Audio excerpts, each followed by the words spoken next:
दोष नहीं है, आप सबको पता है, श्राप लगा है जो धर्मराज दुष्ट ने दिया था।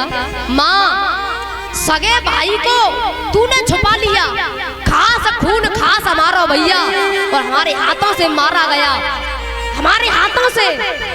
इतना बड़ा राज, इतनी गहरी बात तूने छुपा ली।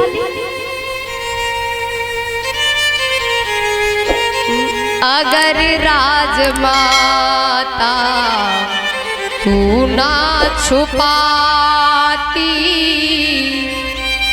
भाई से अटूट भाई तारा न जाता, करण जैसा भाई मारा न जाता। इतना बड़ा वीर, इतना बड़ा योद्धा अर्जुन ने कहा, माँ, जब भैया जब दुनिया से गया था तो भगवान ने मोए भैया की एक लीला दिखाई कि ऐसा बड़ा दानी धरती की पीठ पर कभी कभी ऐसे दानी, ऐसे योद्धा पैदा होते हैं, जन्म लेते हैं। अर्जुन, ये कोई ऐसा वैसा नहीं है, इससे बड़ा धर्मात्मा, इससे बड़ा दानी धरती की पीठ पे कोई नहीं है। इसलिए अर्जुन ऐसे महादानी को प्रणाम कर ले। माँ, जब मेरा भाई असहाय रूप में पड़ा था, मेरे अंदर दया आई नहीं, क्योंकि मुझे क्या पता था कि ये मेरो ही खून है, मेरो ही खास भैया। इतनी बड़ी बात तेने छुपाई। धर्मराज ने कहा, दिल की तमन्ना मेरे दिल में रहेगी, और हर नारी जाति को श्राप देता हूँ, औरत के पेट में कोई बात ना पचेगी। श्राप देता हूँ, किसी भी नारी की इतनी सामर्थ्य नहीं होगी कि वो राज को छुपा ले, कोई बात नहीं छुपा पाएंगी, कोई राज नहीं छुपा पाएंगी। श्राप है ये मेरा। इसलिए भैया उस श्राप के कारण हर नारी जाति को श्राप लगा, उसके कारण ये बात अंदर पचा नहीं पाती है। इसलिए ज्यादा गहरी बात हो, राज की बात हो, छुपा के रखो, मत बताओ। हाँ, बतानी है तो कहो भैया एकांत में मिल जाए तो बता दो, लेकिन नहीं बतानी चाहिए। लेकिन एक बार सत्यजित को सोचना चाहिए था, लेकिन बता दिया। बोले तुम सो जाओ, और नींद नहीं आई, करवट लेती रही पूरी रात, पलक ना झपके। हाँ, जैसे कोई बात नहीं तुम्हें पल्ले पड़ जाए तो जो सोचेंगे कब सवेरो होए, कब जा बातें कहूँ जाए के हम कह में। आप कभी देखना ऐसा होता है। तो सवेरे 4 बजे पानी भरवे के बहाने गई, तो भैया सवेरे तो कोई आयो नहीं कुआ पे, क्योंकि पहले पानी, अब तो खैर घर घर में व्यवस्था है, पहले तो बाहर से आते थे।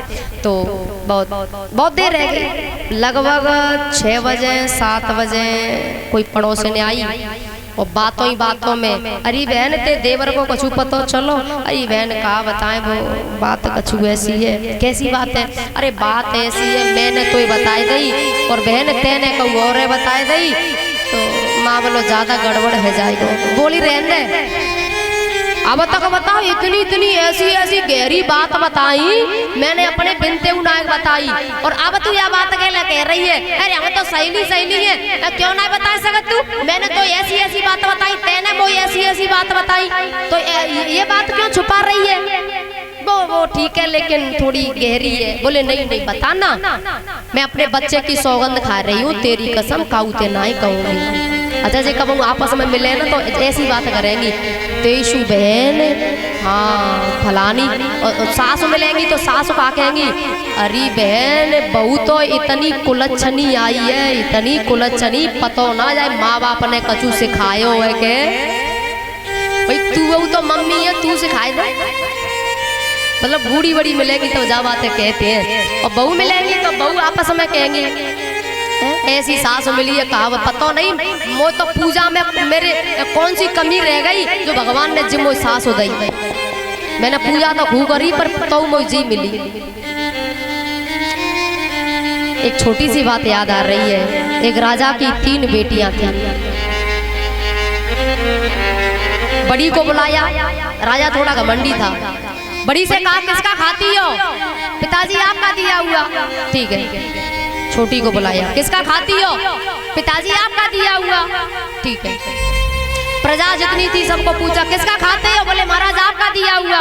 आप ही हमारे भगवान हैं। छोटी वाली को बुला के कहा छोटी बेटी से तू किसका खाती है? तो छोटी बेटी ने कहा भगवान का दिया हुआ, भगवान का दिया हुआ। तो उसे राजा को बड़ा क्रोध आया।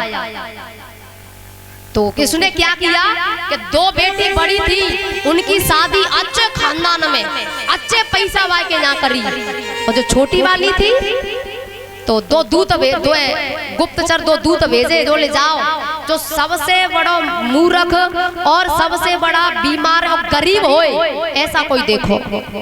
तो मिला कोई लकड़ी काटने वाला, और बीमार भी था, गरीब बहुत था, लकड़ी बिछ जाती तो खा पी लेता, नहीं तो भूखा रहता।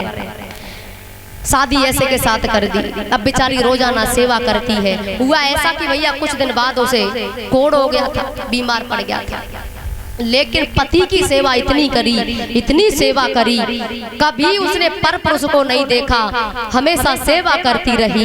एक दिन हुआ ऐसा, वो धीरे धीरे ठीक होने लगा तो बाहर बैठा था। राजा के यहाँ एक वेश्या जाती थी निकलकर, उसकी नजर उस वेश्या पर पड़ी तो मोहित हो गया था वो।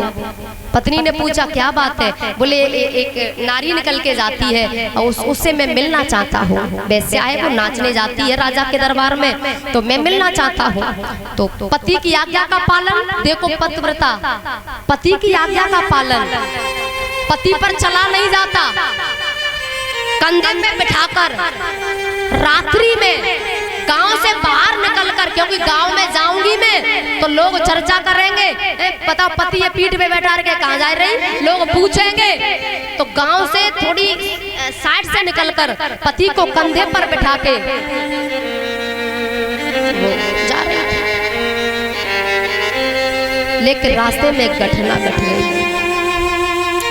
एक संत वहां साधना कर रहे थे, तो हुआ ऐसा कि कुछ चोरों ने चोरी करी थी राजा के यहाँ से। वो चोरी का जो भी सामान था वो राजा के यहाँ से किया था, वो संत के पास रख दिया था। दूतों ने देखा कि संत ने चोरी करी है, तो वहीं पर संत को सूली पे चढ़ा दिया था। लेकिन ठाकुर जी की कृपा, भैया सूली क्या बिगाड़ सकती है, तपस्वी थे, सूली पे बैठे थे, ये जा रही थी। अचानक हुआ ऐसा कि सूली से थोड़ा पति का पैर लग गया था, तो संत को क्रोध आ गया था और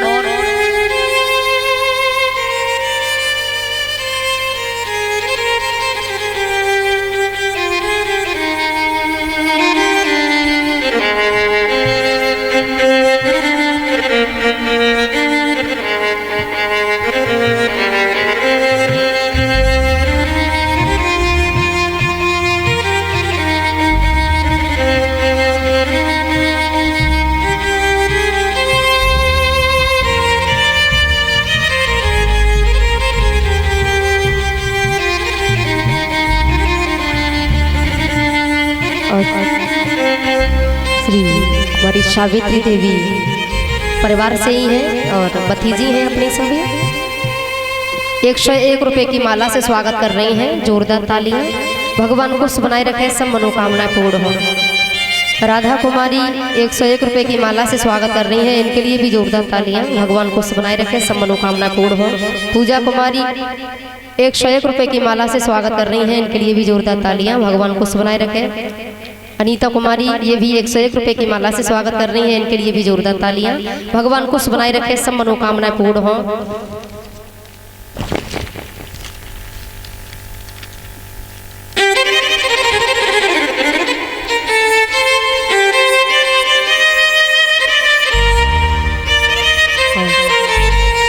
रामविलास भैया हिरोड़ा से, साथी महाराज जी जो जन्मभूमि है इनकी, तो ये सजरौली, जिनका आशीर्वाद मेरे सिर पर रहा। आपको पता है अभी कुछ समय पहले कथा हुई थी, वहीं चामड़ के मैया पर सेवा में रह रहे हैं। और धन्य भैया, हमारे क्षेत्र से कई संत बन गए हैं और ये ठाकुर जी की विशेष कृपा है। बड़े गांव से भी, सजरौली से भी, अपने खोड़ में से भी संत बन गए हैं। कितनी बड़ी कृपा है, जोरदार तालियां। संतों के चरणों में मेरा नमन वंदन। और भैया खुशी होती है कि अपने क्षेत्र से, अपने गांव से कोई संत बन जाए, कितनी बड़ी बात है, कितनी बढ़िया बात है। और संतों का आशीर्वाद मेरे सिर पर है। बस ऐसे ही आशीर्वाद बना रहे।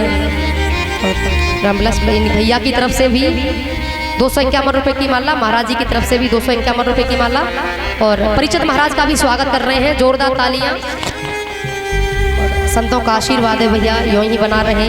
और बड़ा हर्ष होता है, बड़ी खुशी होती है जब अपने क्षेत्र से, अपने गांव से कोई संत बन के ठाकुर जी की सेवा करे भैया, बड़ी खुशी होती है।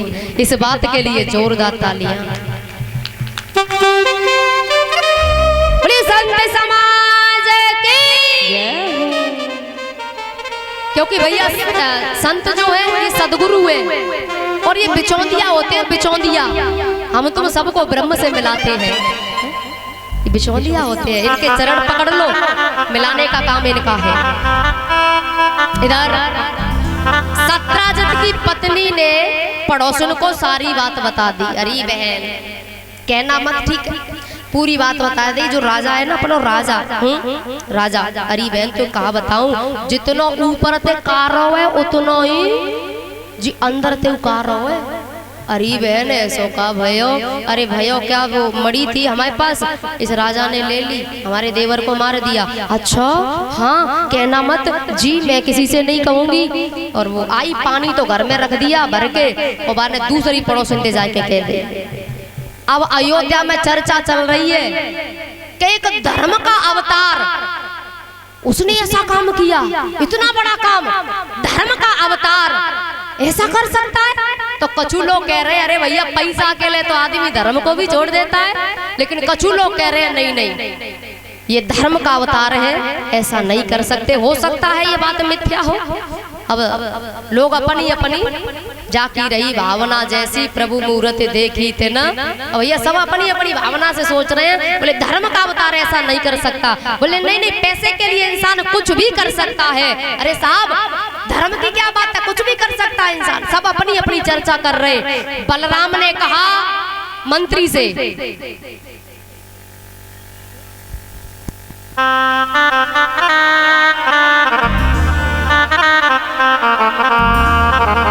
और ये दोनों बच्चियां कल जिन्होंने रुक्मणी और कृष्ण का रोल खेला था, दोनों बच्चियों के लिए जोरदार तालियां।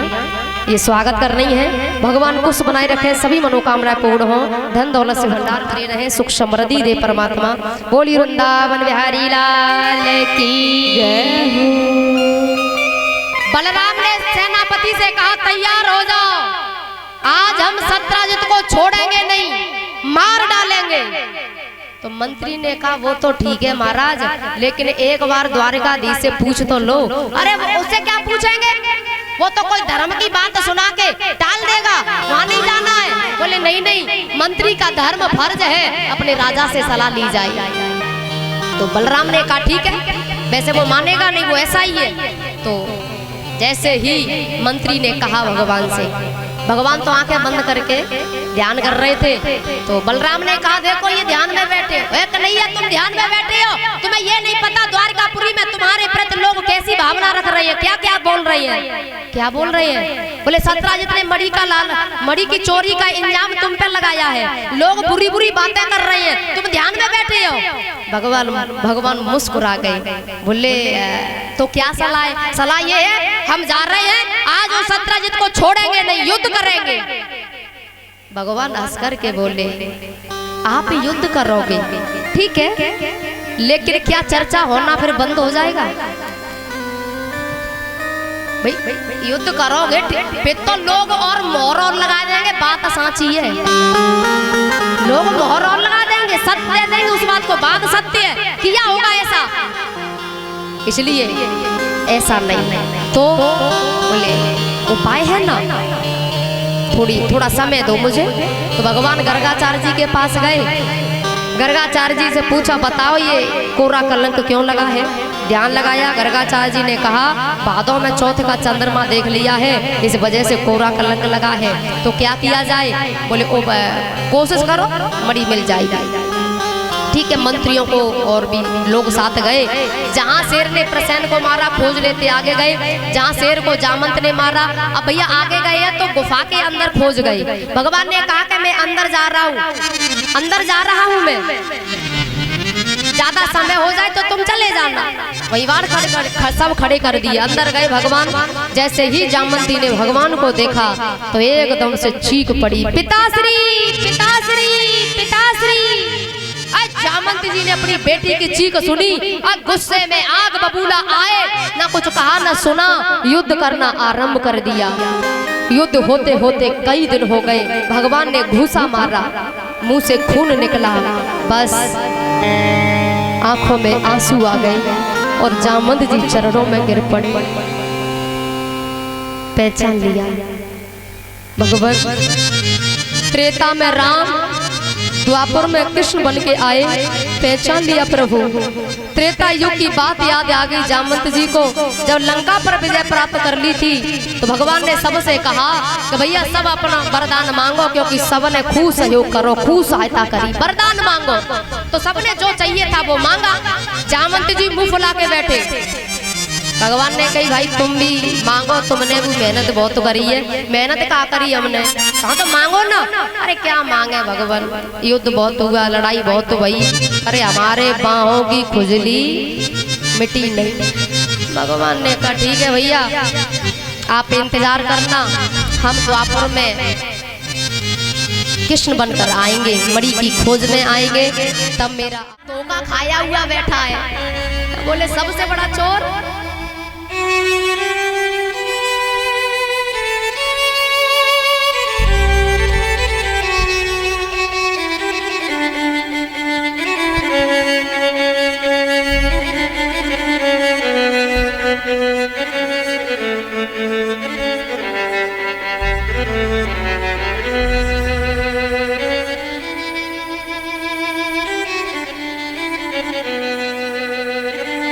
डॉक्टर भूदेव रामपुरा से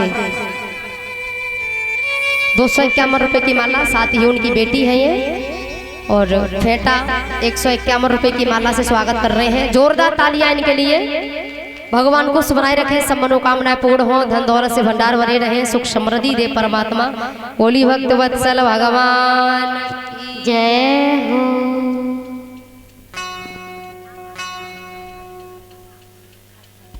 बाबा इनका गांव है बज्जरगढ़। श्री भीकम सिंह 111 रुपए की माला से स्वागत करते हैं। जोरदार तालियां इनके लिए। और 500 रुपए भंडारे में देते हैं। भगवान को बनाए रखे, सब मनोकामनाएं पूर्ण हो, धन दौलत से भंडार भरे रहे, सुख समृद्धि दे परमात्मा। भैया जो पेंडारी लेके घूम रहे हैं वो भंडारे का दान लिखे, क्योंकि जो दान है वो ऊपर आ रहा है। वो आप यहाँ आ जाए कोई और यहाँ बैठ जाए भैया, कोई जो पेंडारी जिनके पास वो ये दान लिख ले। 2-3 जगह से दान आया है। सन्मुख हूँ और जैसे ही खून निकला पहचान लिया, चरणों में गिर पड़े, आंखें सजल हैं। रो करके कहा प्रभु अब मुझे राम रूप का दर्शन करा दो। ये आंखें तरस गई हैं प्रभु, उस मोहिनी सूरत को देखने के लिए आंखें तरस रही हैं, उस रूप का दर्शन करा दो। तब भगवान ने राम रूप का दर्शन कराया। आज जैसे ही उस रूप का दर्शन किया है, आंखें सजल है, आंखों में आंसू है और भगवान की स्तुति गाई है। क्योंकि जामवंत जी जो है अब तक क्यों थे द्वापर तक, क्योंकि भगवान ने कहा था कि इंतजार करना, मैं जरूर मिलूंगा।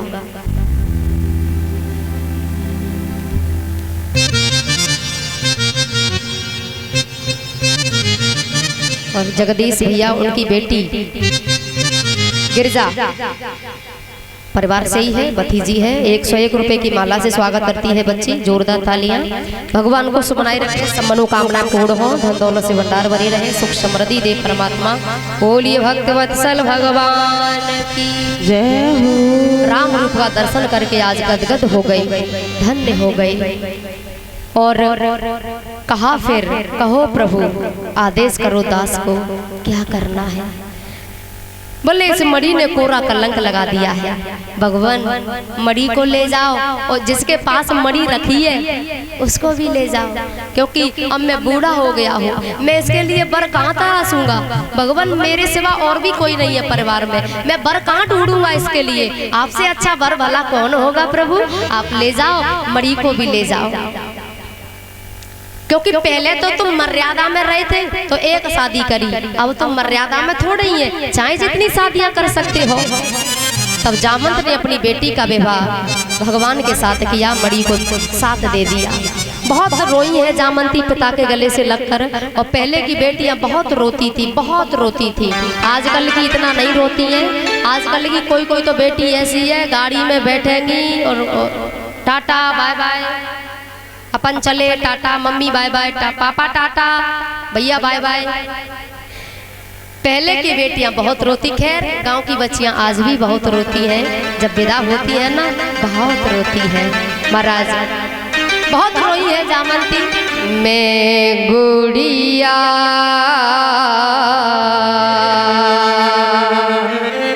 मैं लाड़ो मैं बेटी तेरे आंगन की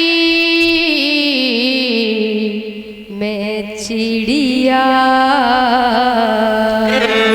बहुत रोई है। विदा किया।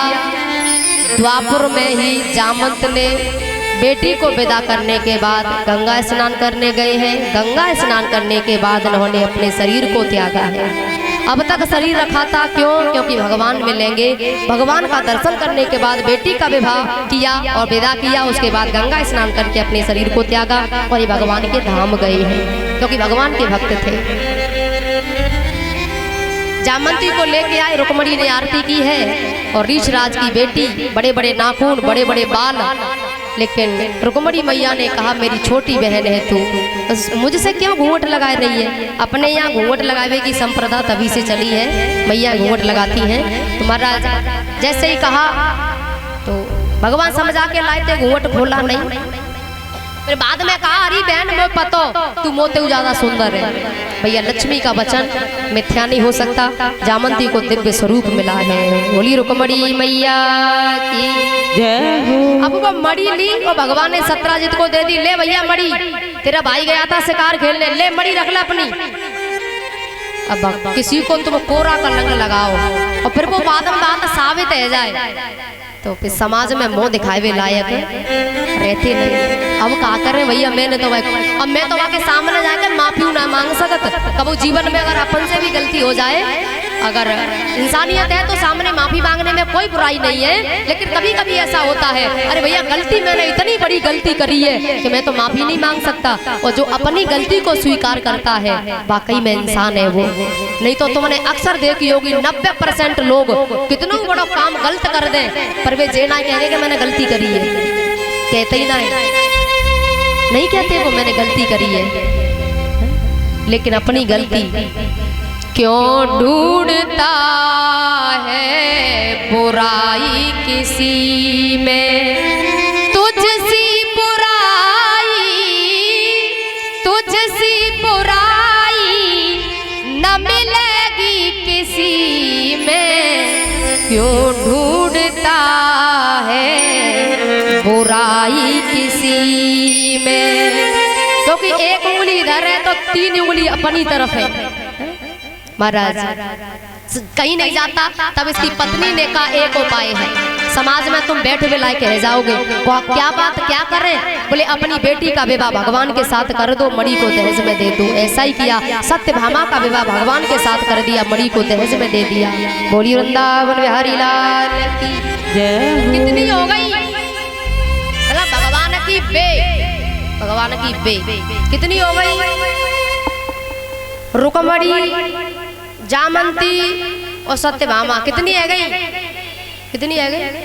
3, गिनते जाना। एक बार भगवान और अर्जुन यमुना के किनारे गए, देखा कि सुंदर युवती बैठी है 16 श्रृंगार करके। भगवान ने पूछा देवी कौन हो? कहा मैं सूर्य की बेटी कालिंदी हूँ, मेरे पिता का आदेश है प्रीतम यही मिल जाएंगे, तुझे कहीं नहीं जाना है। आप मिल गए, आदेश करो दासी को क्या करना है। सूर्यदेव प्रकट हो गए, अपनी बेटी का विवाह भगवान के साथ कर दिया। जैसे एक वर्णन आता है, ये संज्ञा की बेटी है, सूर्य की बेटी है। ये दोनों जुड़वा पैदा हुए थे, यम और यमी, जिसका नाम यमुना पड़ा।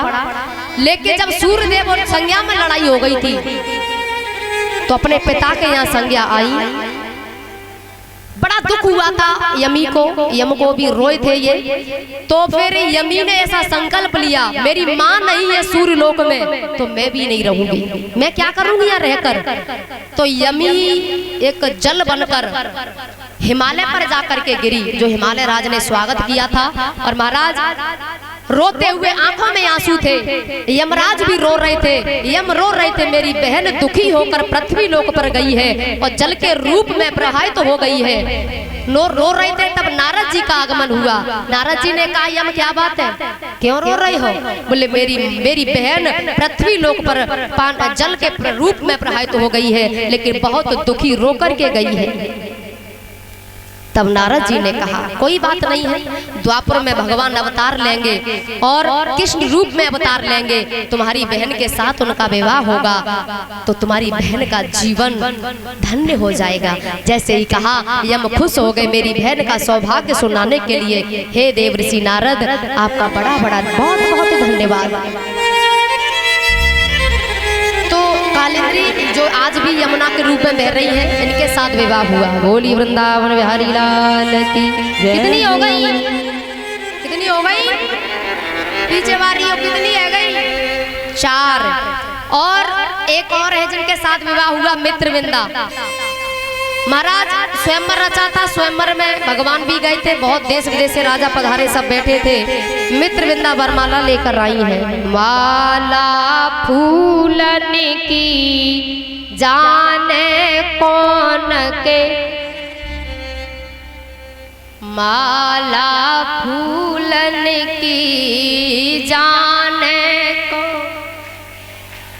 माला लेकर आई है। मित्रविंदा ने माला भगवान के गले में डाली है, मित्रविंदा को दुल्हन बना के लाई है। बोली वृंदावन बिहारी लाल की जय। कितनी हो गई? 5। महाराज सत्या के साथ भी भगवान का विवाह हुआ, सत्या को दुल्हन बना के लाए हैं। बोलिए द्वारकाधीश भगवान की जय। कितनी हो गई, कितनी हो गई? 6। एक और है, नाम है भद्रा, जिसे शील भद्रा भी कहा जाता है, उनके साथ भगवान का विवाह हुआ, भद्रा को दुल्हन बना के लाए हैं। बोलिए वृंदावन बिहारी लाल की जय। कितनी हो गई? 7। एक और है, नाम है लक्ष्मणा, लक्ष्मणा के साथ भी भगवान का विवाह हुआ, लक्ष्मणा को भी दुल्हन बना के लाए हैं। बोलिए वृंदावन बिहारी लाल की जय। कितनी हो गई? 8। भौमासुर का नाम आपने सबने सुना होगा। इसका ऐसा संकल्प था, 20,000 कन्या इकट्ठी करूंगा, बाद में क्रय विक्रय करूंगा। 16,100 सुंदर सुंदर कन्या इकट्ठी करी और भगवान को पता चल गया, सत्यभामा के माध्यम से भौमासुर को मार दिया और 16,100 के साथ विवाह किया, सबको लेके आई है। बोली वृंदावन बिहारी लाल की जय हो। कितनी हो गई? कछु तो जो कह रही है 9। बताओ, जिनको मैं तो इतना कमजोर है, क्यों कह रही है 9? कितनी है गई? 16,108। वैसे ये भागवत में 16,108 ही लिखी है। श्री वेद व्यास जी ने इस पुराण को लिखा, इसमें 16,108 ही का वर्णन है। लेकिन हरिवंश पुराण में 1.5 और बढ़ा दी गई है। सबसे बड़ी रानी जो है राधा रानी, राधा रानी और भगवान कृष्ण का विवाह। वैसे ये कथा गर्ग संहिता में भी आती है। इनका विवाह भांडीर वन में हुआ था। ब्रह्मा जी ने कन्यादान किया था राधा रानी का भगवान के साथ, और नारद जी भी उस विवाह में शामिल थे। और किसी को नहीं पता था, बचपन में हुआ था, गुप्त विवाह था, किसी को नहीं पता था। महाराज 1.5 कुबिजा को बताया है, और इतना भी है कि सबके 10-10 लड़का 1-1 लड़की। तो महाराज संतान जो है 1,77,188 का वर्णन है। खैर भागवत में इसका कोई वर्णन नहीं है, लेकिन हरिवंश पुराण में इसका वर्णन है 1,77,188। मतलब इतना परिवार, इतनी संतान है भगवान की, धन्य है प्रभु। फिर भी कोई लड़ाई नहीं, कोई कलेश नहीं। और अब तो 2 जनी है, दौरानी जेठानी, तो रोज चुटिया ने मार, चुटिया ने मारो, नहीं तो गाली ने मार, खूब होती है भैया। इतना बड़ा परिवार है, लेकिन प्रेम है आपस में, सब में प्रेम है। खैर अब एक जगह सादावा से थोड़ी 5 किलोमीटर आगे की दूरी पे गांव का नाम है बिसाना, रामपुरा में रिश्तेदारी है। ये बिसाने में 2 बार कथा हो गई है उस जगह पर, और वो गृहस्थ अपनी खुद की कथा गृहस्थ कराते हैं, सामाजिक नहीं कराते हैं। भूदेव नर्सरी है, सादा बात 5 किलोमीटर आगे, लगभग परिवार होगो 100 लोगों के ऊपर को, मतलब 100 लोगों के ऊपर को परिवार है। मेरे सावते 150 से ज्यादा है, लेकिन आज तक न्यारे नहीं भाई है। मतलब तुम्हें ऐसे लोग बहुत कम मिलेंगे, नाती पंती संती 3-4 पीढ़ी एक ही में रह रही है भाई, मतलब बहुत कम मिलेंगे ऐसे लोग, लेकिन आज भी है। 2 बार कथा करके आए हम वहीं पर, उन्हीं की नर्सरी पर, तो आज भी ऐसे लोग हैं भैया। मतलब न्यारे आज तक नहीं हुए, न खेत कुछ भी नहीं, हाँ बस इतना है, कभी कभी रोटी 2-4 जगह बन जाती है, लेकिन रहते एक ही में। बहुत कम लोग हैं धरती की पीठ पे ऐसे, बहुत कम मिलेंगे। धन्य है भगवान का इतना परिवार है, आनंदित है सभी। समय बीतता है, एक दिन हुआ क्या, भगवान इधर में क्या देखा था, भगवान जब सो रहे थे तो राधा राधा कह रहे थे, राधा